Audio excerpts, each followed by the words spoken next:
Hello, welcome to Gemstone Tarot. Moon is, I haven't even given you the date. Who cares about the date? Here's the moon. 27th, this is for Wednesday the 27th, the peak of the week. And the moon, for some reason that I'm dying to tell you, is in Libra.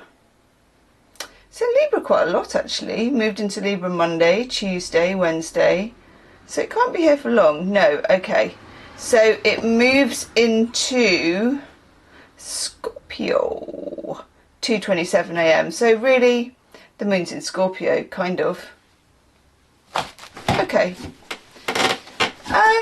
My cat Diablo keeps peeing. You know those fortune cups and Gemstars? You'll know because I put a picture of it on the Gemstars community tab. And it's one of those old school kind of 80s fortune telling cups that's got like loads of little sections in it, and you can put tea, or well, I don't know if you can do coffee grounds, I think you can, but you can put tea in it and then you can tell a fortune by it and everything. Diablo's just become obsessed with peeing in it. I know, which is weird, and now I'm like, do I have a prescient cat? Is she like trying to, it's a bit like, you know, Stranger Things when they're sending messages in the fairy lights, Hooters. And I think, you know, could it be that? Because that's now 3 times that she's peed in the fortune cup. Like literally got on top of a table, found the cup and peed in it, or sort of on it. I know. Luckily it goes through the dishwasher pretty well. Thank God. I don't drink out of it, it's another thing. I don't now anyway. But just so weird. Any thoughts? Let me know. She is a tabby. She is neurotic as. So neurotic. She is actually very sweet and lovely, thank God. Because otherwise she'd be a lot. Ooh. Ooh. Okay, we have... I don't want to put them in a triangle, I want to put them in a row. We are using Kim Krantz archetypes. Showing. Which, what's that dodgy stain? Maybe she's peed on the archetypes as well, who knows? Kim Krantz archetypes, and it's a very interesting message. First of all, we get this, the thread. Now, when I see this, I think about Stephen King, and in his book On Writing, which is a smallish book that he wrote about, because he's very prolific, obviously, he knocks out a lot of books and a lot of people like them and they're good books. So he talks about not having a notebook, which I've been very intrigued by because I can't keep a notebook or a diary either. Like, I seem to be allergic to it.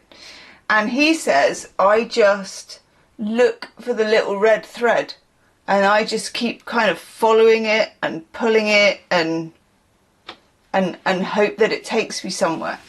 And I guess sometimes it takes him somewhere and sometimes it doesn't. So we have the red thread. There is something, think of it as like a line of knowledge, you know, there's something you kind of are aware of, something you have an inkling about, or maybe you've seen a bit of this and you're like, ooh, maybe not, but you know, you're like, I can see this. By the way, I'm sweating profusely because I've just charged all the way back uptown with the boy in the heat. And I'm like, absolutely melting now. Okay, so also I want to know, what did I do with the Kim Krantz book, which I always keep. Well, there it is. So I just want to see if there's anything, use it as a fan, if there's anything she said as well.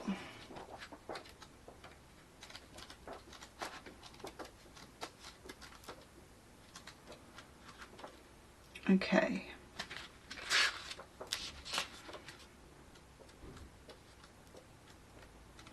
LXX. I must brush up on my Roman numerals.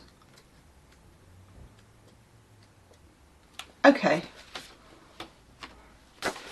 Fancy new readers are on their way, by the way, which I'm not allowed to lose.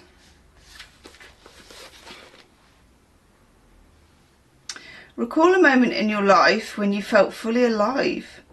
The thread is waiting for you amid the details of that memory. I knew there'd be something. Okay.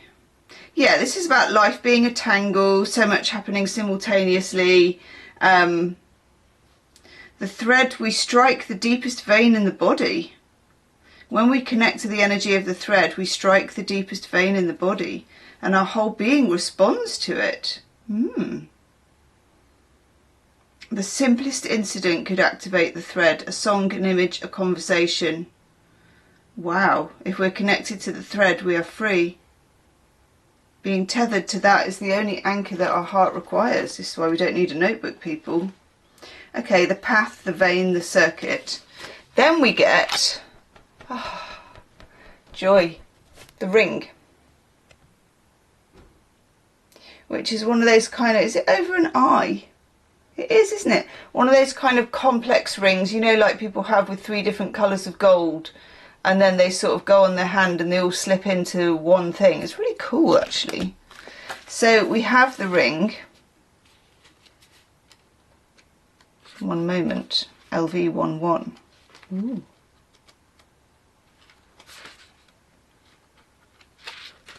Got it. An image of connectedness.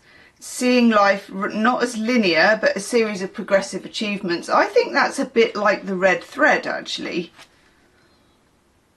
Yeah, beginnings and endings fall by the wayside as we practice seeing ourselves as part of the cosmic circularity of creation. Gosh. So next time your boss says to you, where do you see yourself in 5 years' time? You can say, as part of the cosmic circularity of creation. That'll end the 360 meeting, won't it? It'd be like, and your appraisal ends here. For this reason, it's no surprise a ring is worn on the finger to represent eternal love, yes. This card calls us to deepen connection with the self, other, and the world at large. Meanwhile, people, there may be a literal ring waiting to adorn your finger. Just thought I'd put that in there. Woohoo! Whew. Because, actually, the third card that we get is the heart. Look at that. I know. I'm going to show you all 3 together now.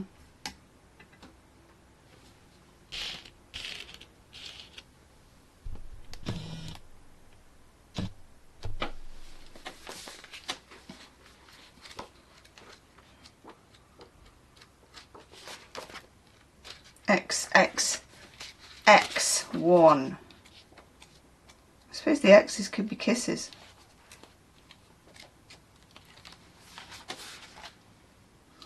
This is interesting. It is possible from an imaginal point of view to sense the heart as a place.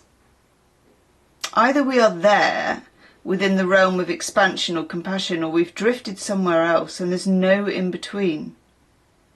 It's common for us to leave this archetypal centre without realising it, as the world, with its seductive twists and turns, offers us frequent departure. Yeah, it's very similar. This card encourages us to move past the layers of life's tangles. There's a lot here about tangles and threads and stuff, and knots, and enter the wild and sacred centre of the self.